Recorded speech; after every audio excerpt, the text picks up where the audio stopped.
Welcome to another exciting episode of Mr. Truck. This is Kent with MrTruck.com, my cousin Chuck. We're starting a new series. We're going to do Ask Mr. Truck. It's Q&A. I've done that on Facebook for years. Now I want to do it on YouTube and then put it on Facebook so you'll see it both places.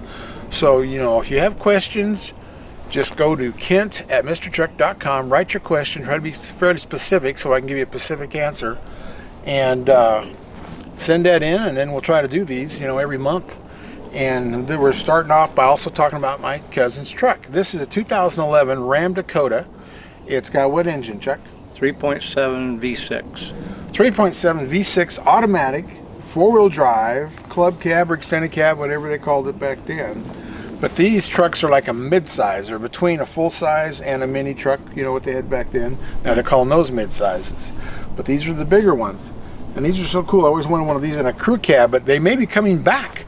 Ram has said that they want to bring it back. They're going to see how the little Gladiator does, but they are planning on a Dakota in the future. That would be so cool, because I always thought they were a neat size. They were kind of that mid-size, kind of like what the XD Titan claims to be, that mid truck in between. But this is just a four-wheel drive, Gen Y hitches. All you have to do is look at them. They're built like a bulldozer. It's all heavy-duty plate metal, making adjustable hitches, pencil hitches, shock absorbing hitches with torsion, like a torsion axle on a horse trailer. These things will last you forever. You cannot find a better built adjustable hitch.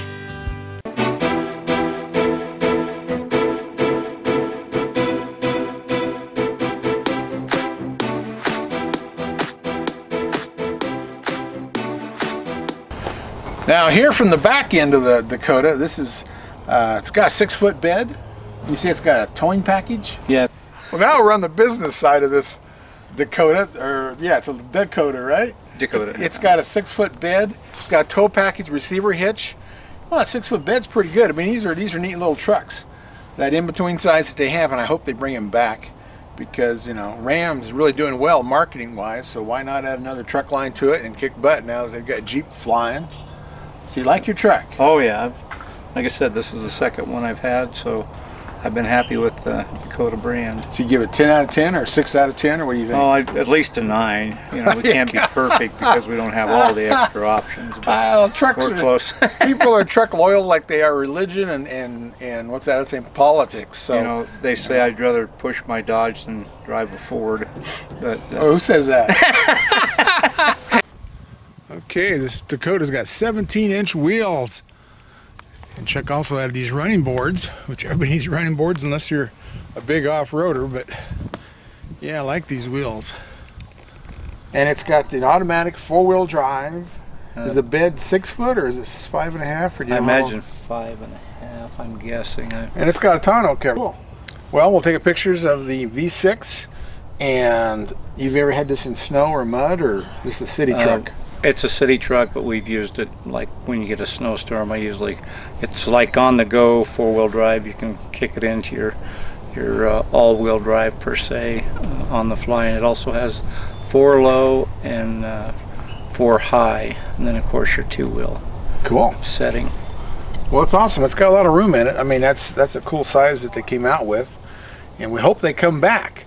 So now we're going to do some Q&A with Mr. Truck and Chuck. Okay. Well, now we're going to do Q&A, so stay with us. We're going to answer all your questions. Okay, here is our first Ask Mr. Truck segment and a YouTube channel. And then we're going to actually put this on Facebook, so you'll have 2 chances to see us and answer questions that you email in to me. So Chuck, my cousin Chuck here. How old are you, Chuck? Too old. Too old. How old is that in dog years, you know? 64. Okay, 64. Okay, I'm 61. We're like the old folks now. Yep. So, what did the first guy, what's his name, Robert? Okay, it's Robert, and he says, I'm looking to buy a 2019 Sierra 1500, 6.2 liter, 3.42 rear. I'm looking also at a 5th wheel, 9,500 pound dry weight. I carry 500 pounds of additional weight in the trailer, so 10,000 pounds of towing. The truck will pull 11,500. I like the ride of the 1500. Can I tow a 5th wheel at that weight safely with the 1500? Thank you. Okay, now I think this guy had the 6.2. Yeah, he said that. Yeah, 342. That all sounds good. I love that 6.2. It's powerful. 342 is the right axle ratio. And I think you can do that. I wouldn't do it in the mountains every day. But, you know, that's also got to include all your fluids. Like in my trailer, it has 110 gallons of water, so there's over 880 pounds right there. So it's easy to add it all up, especially when you start throwing all your bags and your clothes and, you know, propane and all that in there. So he's getting pretty close, but, you know, that's the perfect weight for, you know, like Kansas or a lot of places that are flat. Just not some place that I would climb the mountains every day with. But, yes, and that one, if it's a newer one, it's got the 10-speed, so that's very good. So hopefully he's got all of his weights figured out on that. And then I think he had the same question he asked also, number 2. He wanted to know about the Plan B. That's what he wants to ask about that one. Says, I don't haul with liquid with any of the tanks. So let's say it's 700 pounds of extra pounds. Total towing weight of the trailer, 10,200 pounds. I'm guessing I'm getting too close to the truck towing capacity of 11,500. On that 1,500, yeah, that's what he's thinking. And then Plan B has, I have looked at a 2019 2500 GMC with a 6.0 liter, 6-speed transmission, 4.10 rear, and 6.5 foot bed. It is all set up for a 5th wheel in the bed, and I was told it would get 13 miles per gallon around my county road. Towing around 9 miles per gallon on the highway. Do you think the mileage would be 13 or 14 higher around town? Yeah, if he's just empty, that's probably very close to what he should get with that. I like that combination. That 410 rear end really makes sense. You know, and they're doing away with that for 2020 and replacing it. Well, not replacing it in the 2500, replacing it with a 6.6 gas engine. So that's going to be a better fit. That's the only thing wrong with that 6-liter. It's a great transmission. It's a 6-speed, but it's one of the least amount of warranty work ever done on a GM transmission. So it's a strong transmission. They're still using that with that 6.6 gas engine that comes out in 2020. Still using a 6-speed. So I'm not sure why they didn't put a 10-speed behind it, but that's what GM decided to do. The only thing about the 6-liter is it's not powerful. It's not fast. That 6.2 will flat out fly. And the 6-liter, you know, it's a good dependable engine, but I don't know. I mean, he's right on the edge there. If he's worried about the capacity, he certainly can go with that 2500. He's just not going to go fast. And that's about normal fuel mileage. It probably is going to get 9 when it has the trailer on it, so I think that's all right. Now, here's one from Michael. And Michael says, first off, I wanted to say your videos with the TFL guys are fantastic. I'm a Denver native, and I really enjoy your detailed analysis of the Ike Gauntlet. Which brings me to my second question. I own a 2015 4Runner with a max tow capacity of 5,000 pounds.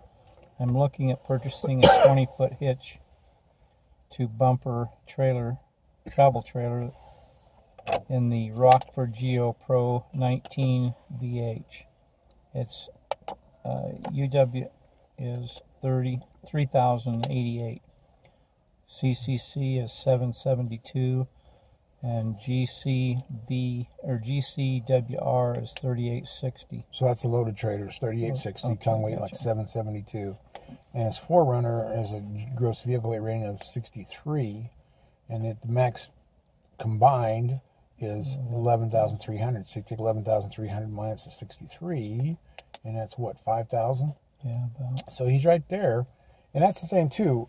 I'm used to horse trailers, and I always took 10% off when I was towing live animals because they move around. And if you're doing a static load, which is what this would be, an RV, it's a load that's not moving around on you, you can go real close to that maximum. And that's fine. So he's right on the edge of that 5,000 pounds. So, yeah, I mean, hopefully that's got the V6 in it. That 4Runner is very strong with V6. I wouldn't do it with the 4-cylinder. But, yeah, again, you're right on the edge. Static load, I think you could do well with that. Okay, page number 3. Okay, this is from Cynthia. Cynthia. And Cynthia says, hi, I read, watched, and listened to your reviews of the Stable Boy system and am very interested in this option. I would like to check into a slant load version if available. One of my bigger concerns is the toy hauler itself, specifically the clearance shown in the model in your video, meaning not quite so far up. Can you share with me the toy hauler model you used in the video? Well, the video that I did was the only model they made, and they're not making too many right now, so you have to call them from Stable Boy. Stable Boy takes a toy hauler, and toy haulers are made a little heavier than a regular RV. They got more axles, more capacity, and the Stable Boy is aluminum conversion that fits in there. It goes together really fast, really well made. And then you want to watch that video if you're really interested in it. But they don't make a slant load because it's just not configured right. So it's all straight loads right now. Now it's a 2-horse, but eventually we're going to go do a 3-horse, or you can move one stall over and put your golf cart or ATV in there. But yeah, that's something you need to ask Stable Boy about. But yeah, I'm pretty sure you can't do the slant. But that's the neat thing about it is it's a trailer that you can use for other things, like a transformer. You can use it to haul your ATVs or use it to haul your horses. So I like the idea. And they do extra ventilation. You usually have the top ventilation normally with one of those. And like a toy hauler, will put the ventilation on the side to get rid of the gas fumes. And that's what Stable Boy does. They put side ventilation so you can get all kinds of airflow in there for the horses, which is good. But yeah, you want to hurry and call them because they're just about to quit production on those. So what's next? Your next one is from Peter. It says, I have a 2017 Chevy 3500 HD with a factory ball setup. Are you familiar? I have attached pictures and measurements. Feel free to ask additional questions and quote me on a Cody Hitch system. Thank you for your time. Okay, that Cody Hitch, that's a Chevy. Now, the Cody Hitch, that's a factory ball, which means that's made by Kurt on GM. On Ram and Ford, it's made by Sequent, which is like a draw-tight or whatever, Reese. But Cody makes one, it's called Stub, the bottom of the Cody cushion. It fits into that hole on Ford and Chevy, Ford and Ram. And that one you have to bolt in from the bottom, so it's not when you pop in and out like the normal Cody cushion. But they don't really make them for the Chevy yet. So that's something that will come out in the future. But the Cody is one of the best cushions out there. It's got an airbag on it. And of all the tests I've done with all these different ones, that was the best I've seen. But if that doesn't work for you, then you can still go with like a shocker hitch, which goes on the trailer, or a Gen Y hitch goes on the trailer, until we can get the one made to fit the Kurt. So it won't be quick attach. If you do get one that'll fit there, it'll fit in there tight, and you kind of leave it there. 2 bolts hold it in on the stub on a factory ball. And that's what happens when all these manufacturers, they want to get into every business there is. They go to SEMA and they say, ooh, man, we could make gooseneck hitches. Ooh, we could make, brake controllers. And so they make all that and give them as factory options, which kind of hurts the aftermarket guys who invent all that stuff. But that's kind of how that is. Oh, yeah, here's from Vaughn and Joyce, good friends of mine down by Anton, Colorado. Says, hi, Kent. Vaughn and Joyce here. Hope you are doing okay. Got a question for you. We have a 2018 GMC Sierra half-ton with 16,888 miles on it. The service engine light came on. Took it in the next day, and the camshaft failed. Lifters also. Mechanic says it happens occasionally. Should we trade it off? Would it affect the engine down the line? Of course, the warranty will cover this now. Well, yeah, and that's the thing. They got a warranty. They got to fix it now anyway. They can't trade off or do anything until they get it fixed. But that surprises me. That 6.2 is a strong engine. I'm surprised they're having problems with it. I thought maybe they had a 5.3 in there, but the 6.2 is a strong engine. I would rebuild it and keep it. I really believe in that engine, and it can't be a very common thing for that to fail. And it's an 18, it's a new truck. It's not the new style, which a lot of people like that style, but I would get the engine fixed, get an extra warranty that they'll give you with that engine replacement. You get a little longer on that. And yeah, I would keep going to the 6.2. That's how I would look at that. So hopefully that will work for the guys when you call me and see me how that's working with that replacement engine. The next one's from Tracy. It says, I'm very interested in the Untitled Hitch you reviewed a few years ago and you used recently on the Ike Gauntlet test of the new Ford Ranger. I'm purchasing a new Ranger to tow a Lance 14-foot long camper that weighs 3,200 pounds. In your opinion, do do I need to purchase anything other than the Intelli Hitch? What about sway control or weight distribution? Sorry for my ignorance, but towing is new to yours truly. Well, that one, the Intelli Hitch, we use it when we have to. I mean, when it first came out, it was really cool because it's got a plunger. It's an electronic surge, has a motherboard inside the hitch, and so you got a hitch and a brake controller. It's a nice, easy way to do it, and they've configured it so like a boat ramp, it'll actually grab you as you're going down the boat ramp in reverse, so you're not going to slide on down a slick slope. But I don't like it for most times when we have a vehicle that doesn't have brake controller and we don't have anything else we can use like auto brake or any of that. I really like the auto brake system, but you got to wire that into the trailer, and I have it on one of my trailers. But I've had Intelli hitches bend on customers of mine, and they didn't have much for warranty service, so I was not really happy with them. But in some cases, you end up using something like that, but you can't put a weight distributing hitch on it. It is an adjustable hitch with different size balls. And I thought it was made well, but apparently it doesn't hold up at times, so I can't recommend it. But they might look into auto brake, or there's a lot of new things out there that have an external brake controller. And auto brake has been the best one I've tested in that range. But yeah, that's a bad thing about a lot of hitches, even like Weigh Safe. That's another special hitch that weighs your tongue weight, which I really like, but you can't put a weight distributing hitch on it. Now, they're developing a weight distributing hitch that'll be all electronic. We'll see how that works. That'll be out later this summer. So I'll kind of keep you posted on what Weigh Safe is up to with weight distributing hitches. But the Intelli hitch, you're not going to be able to do a lot of things with that. And trucks, especially GM, when you get over 5,000 pounds, they want you to use weight distributing hitch. They insist on, otherwise, and when it says in the owner's manual you have to, that means it can affect your warranty, can affect your insurance, and a lot of things when the manufacturer don't want you using certain things. So that's why we started using weight distributing hitch. They're a pain in the butt for the horse people, but only because we're not used to them. The RV guys have been using them for decades, and they use them heavily, like 90%. Horse industry, it's about 10%. But we use weight distributing hitch whenever we can. I think it's a good thing. It's on a half ton. On a half ton, it's like a requirement. Some of these trucks squat too much, and you need the sway control. You need to get a good weight distributing hitch that has sway control. Okay, what's this one about? Okay, the next one. I have trouble chunking issues with towing heavy 20 to 25,000 horse and flatbed gooseneck trailers with my 2008 F450 with a full Klinderman air suspension on both axles. Yeah, Klinderman, it's an air ride thing. Oh, yeah. Okay.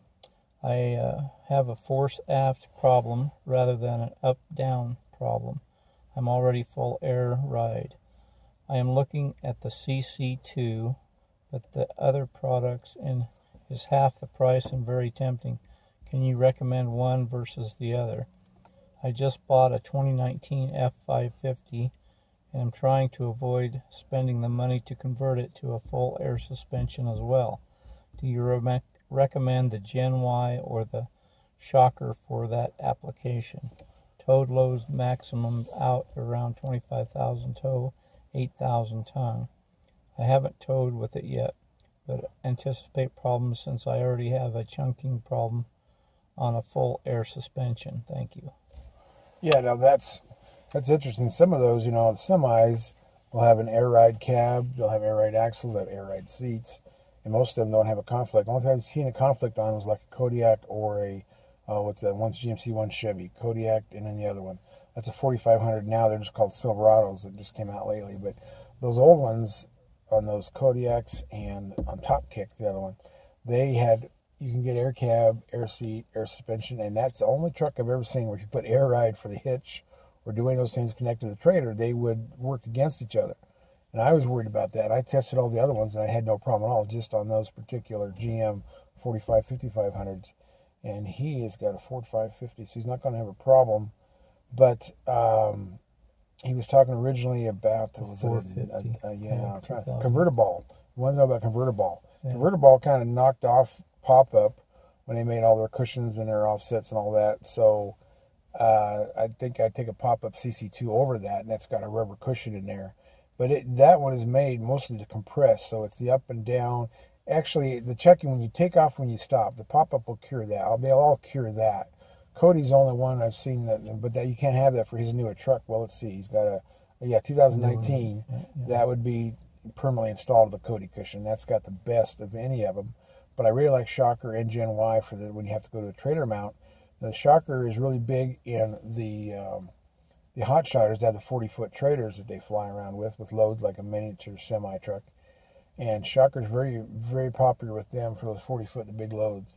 Gen Y is a new kid on the block. I've had really good luck. We use that on these horse trailers we've been doing with the Gen Y. So I'm almost in your situation. You can go with the Cody if you want it in there permanently, or you can go with the Shocker hitch or the Gen Y on the trailer. You'll notice the difference, but on Shocker you can get whatever weight your rating is. They go up to 30,000 pounds, I think, and beyond that now.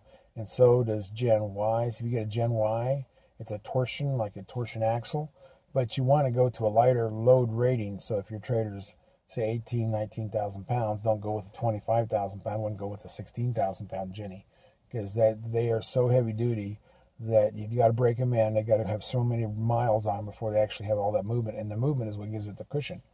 So that's not really telling you exactly what to get, but that's the differences between all those different cushion couplers and the one in the truck. Who's this from? Okay, this is Andre. It says, thank you in advance for reading this email. Hopefully you don't mind giving me some advice here. Excuse me. My business is requiring another vehicle, and I'm debating on a truck plus trailer or another Isuzu NPR box truck. If I tow, it would be about 8,000 pounds on a 20-foot enclosed trailer on fairly flat roads for 250 miles twice per week. I've been considering a 2019 Ram 1500 5.7 Hemi with ratio of 3.92. Do you think this truck would last with this working requirement, or should I consider a diesel? All the best, Andre. That's 392. He's got the right axle ratio, working around that 5.7 Hemi. 8,000 pounds. Yeah, you're fine. I mean, the Ram, the NPR Isuzu, that's a low cab forward, like you see delivery trucks from. But 20 foot, and it's only 8,000 pounds. You'll be fine with that Hemi. That's the interesting thing about, I just tested my truck, this F-150, and it got like 23 miles a gallon on a highway, going 191 miles empty. I think this one, the Ford F-150, beats everybody empty, but loaded, both the Ram, that Hemi, and the 392, and even the GM of the 6.2 get better fuel mileage loaded. So if you're loaded a lot, nothing wrong with that Ram for that kind of a thing. Now, does it say on here, he's talking about this or a diesel? I'm thinking you don't really have to spend the money on the diesel. If you're really high miles, 250 miles is high. That's that's 1,000. That's 12,000. That's still not that high, but that's about normal miles. But you have to do the math. If you get it's hard to get the diesel yet. This 3-liter coming out from Ram is probably another year away from coming out again. They stop it because all the trouble they got into with the EPA. So you're right on the edge. If the diesel's going to save you money, and I think that diesel option is like $3,500, which isn't that high on a half-ton. That's that's pretty good value in a half-ton. Where you get into the heavy-duty trucks like the Ram 2500 diesel now with the Cummins and the Ison transmission, you're at $11,000. It takes a lot of miles to pay for $11,000 to get it out of fuel mileage. So you go either way, but if it was me, I would go with the Hemi. It's probably only going to get you maybe 10 miles to the gallon, but the diesel might get you up to 13 or 14. See, that's something you got to spend some time with a calculator to see it. But you're right on the edge of either one of those. I would probably go with the Hemi, save the money on it, and go that way. Are we done? Is this it? Are we back to the beginning? We are at the Holy cow! I hope he's able to hear us. We're inside a truck cab. We're trying to make it as quiet as we can. But send your questions to Kent@MrTruck.com, and we will write them down and go with your questions on our next episode. So thanks for joining us. I hope you can hear us well, and I hope we are answering your questions properly. So let me know. The more details, these are a lot of detailed questions. The more details you have, the better we can come up with a good answer. So this is from the Truck Experts, me and Chuck, Mr. Truck and Chuck. We are here. Thanks. Thank you.